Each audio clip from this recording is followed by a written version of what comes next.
Multiple high-profile opinions closing out the session, and, well, the decisions made last week, they're bringing a lot of mixed reaction. That's right. The court's conservative majority overturning several landmark rulings, from blocking Biden's student loan forgiveness program to striking down affirmative action in college admissions. So a lot of Republicans, they're celebrating these new rulings, but the president and Democrats across the country, they're criticizing them. Here's ABC's Justin Finch with those striking responses.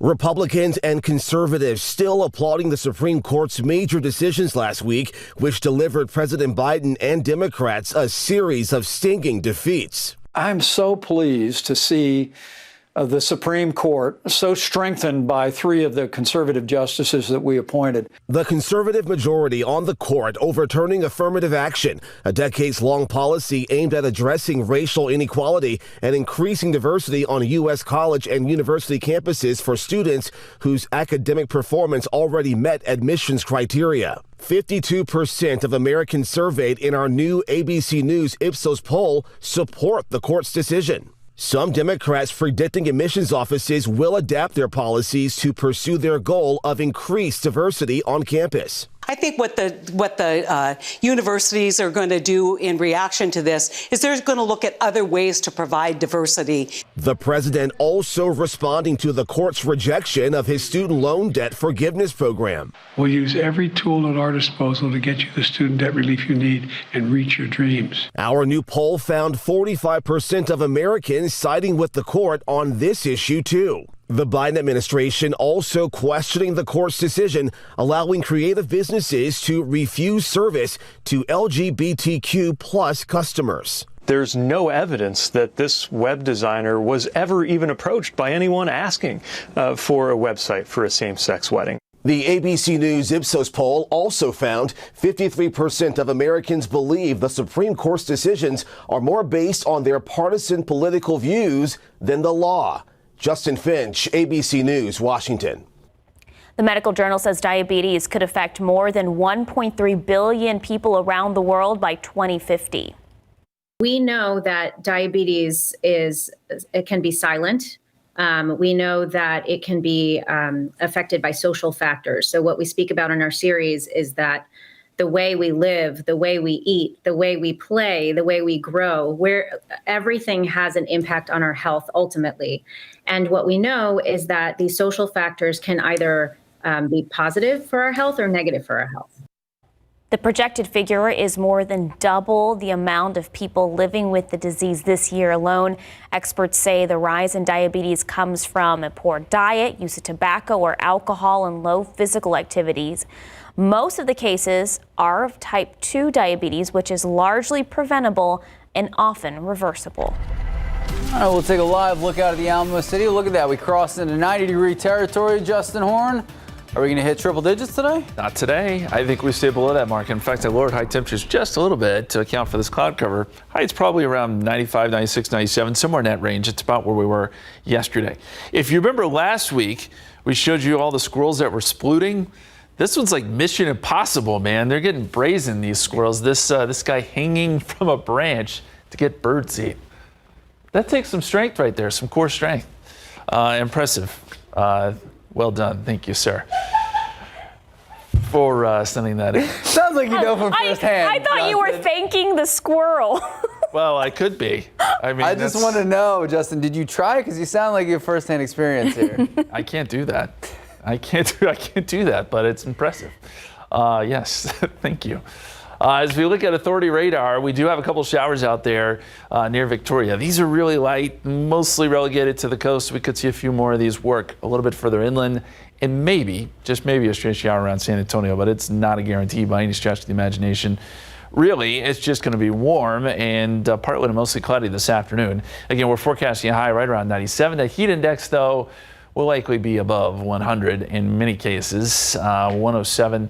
Potentially the heat index around San Angelo and those areas where humidity is fairly thick. We'll talk more about how long this heat's going to hang around, and if we warm up, we will. Spoiler alert. And we could see some triple digits by the weekend. More on that in just a few minutes, guys. Thank you, Justin. Terrifying situation in our nation's capital. The Secret Service evacuating parts of the White House yesterday after an unknown object was spotted on the home's grounds. The D.C. Fire Department responding. Eventually, they did determine that the item did not pose a threat. The Secret Service saying that the evacuation all done out of precaution. President Biden not even at the White House at the time of the incident. He was actually spending the weekend in Camp David. Expected to be back at the White House for, of course, the 4th of July. Now to the war in Ukraine, we're learning new details about the CIA director's secret trip to Kyiv and why he says Russia's failure is a once-in-a-generation opportunity for the agency. Plus, what the Wagner Group is now saying in the aftermath of the potential coup. ABC's Patrick Revell on the ground in Ukraine with the latest. This morning, Vladimir Putin still dealing with the fallout from that mercenary rebellion a week ago. CIA Director William Burns saying the failed mutiny shows the corrosive effect of Putin's war in Ukraine and gives the CIA a chance to recruit more spies. That disaffection creates a once-in-a-generation opportunity for us at CIA. Russia's defense minister today speaking publicly for the first time since the rebellion, thanking officers for remaining loyal. ABC now speaking to a former Wagner fighter about the failed mutiny by the group and its now exiled leader Yevgeny Prigozhin. Do you think this is the end of Wagner? I don't think so. PMC Wagner will continue, for example, in Africa and Middle East. Meanwhile, Ukraine's counteroffensive is showing signs of progress. ABC News given access to American-supplied howitzer artillery guns, firing near Bakhmut in the east and where Ukraine is now making advances. We're here at an artillery position close to the city of Bakhmut. And Ukrainian forces here say that they are slowly taking back ground. And they insist that Bakhmut will be theirs again. That's still far off, but the Ukrainian military's counteroffensive is seeing steady progress, although it's slow and bloody. Ukrainian troops on the front line say that they knew this would be hard and slow, but they also say that the main phase of the counteroffensive is still yet to come. Patrick Revell, ABC News, Dnipro, Ukraine.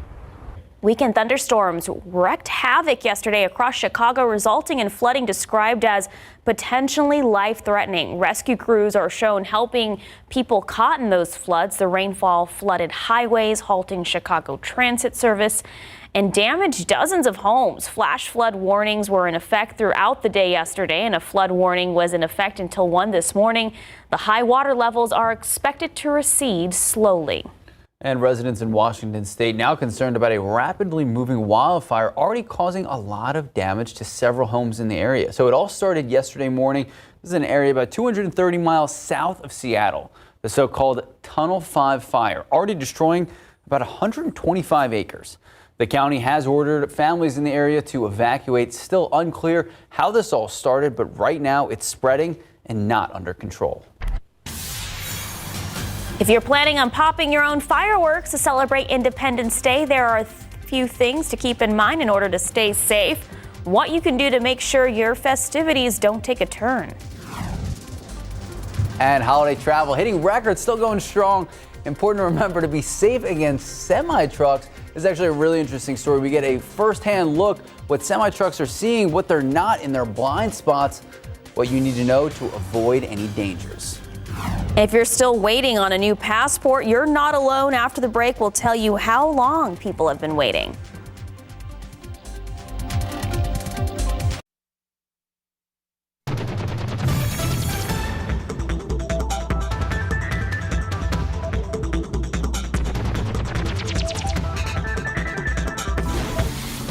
The long wait for U.S. passports is adding up for those travel headaches. So back in March, people who thought they were getting a new passport in time for summer are still waiting. It's estimated a record 500,000 passports are being issued a week, but the State Department says it's still short-staffed from the cuts from the pandemic.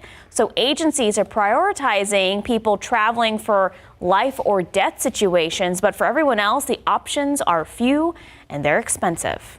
All right, holiday travel hitting record numbers this year and this week. Experts urging drivers be extra careful around semi-trucks. So last year, nearly 5,000 people killed in accidents involving large trucks. Research shows 78% of crashes, they're caused by people driving regular cars. Experts say it is especially dangerous when cars spend too much time in the truck's blind spots. Now, large trucks, they have 4 blind spots. The spot on the right side of the truck, it can expand up to 3 lanes. It's recommended to only pass on trucks' left sides. Don't switch lanes until you see the front of the truck in your rear view mirror. Sitting here in the driver's seat, I'm checking the left mirror, the right mirror, looking in front of us, and it looks clear. But take a look at our drone shot. There are 7 other vehicles and motorcycles all around us. There's a motorcycle in front of us, to the left of the truck, and another semi-truck behind us, all sitting in blind spots. There's a motorcycle in front of us. I don't see it at all. So a fully loaded semi can weigh up to 80,000 pounds, and at highway speeds, that can take the length of a full football field to just stop. Another great tip to remember: if you can't see the driver's face in the mirror, they can't see you. And while fireworks are a favorite for 4th of July celebrations, safety experts are asking people to be safe tomorrow. That's right. CNN's Mandy Gaither has more on what you need to know about fireworks and, of course, keeping you and your family out of harm's way. From bottle rockets to aerial fireworks, fun can turn dangerous in an instant if the explosive devices aren't properly used. Last year, we had at least 11 deaths associated with it and over 10,000 trips to the emergency room with fireworks-related injuries. The Consumer Product Safety Commission says many of those hurt by fireworks in the month around July 4th last year were children, with sparklers accounting for about 600 of ER visits. 38% of the injuries were burns, with hands, fingers, head, face, and ears most often hurt. Fireworks aren't toys and they're not for children. They're burning at 2,000 degrees, it's like a blowtorch. If you plan to set off your own fireworks, experts say to first make sure that they're legal in your area. Keep a bucket of water or hose handy in case of a fire. Light fireworks one at a time, then move back quickly. Never try to relight or pick up fireworks that haven't fully ignited, and never use fireworks when under the influence. That's actually where we see a lot of the injuries and deaths associated with fireworks. Experts say the safest way to enjoy fireworks is to leave them to the professionals. For Health Minute, I'm Mandy Gaither. All right, taking a live look out of the Alamo City. I think the big question so many people have for the next couple of days: will we see rain? Will it ruin any fireworks? Will it ruin our grill outs?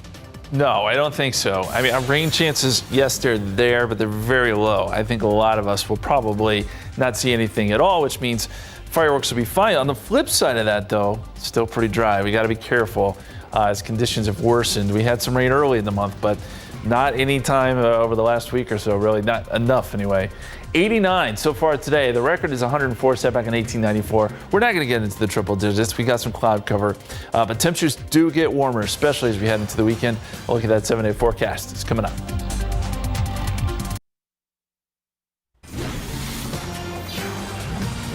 Welcome back. I want to take you back to 2002. It was on this date that we were starting to see a pretty big flood unfold here across South Texas and the Hill Country. You probably remember this if you were around back in 2002. It was a big deal.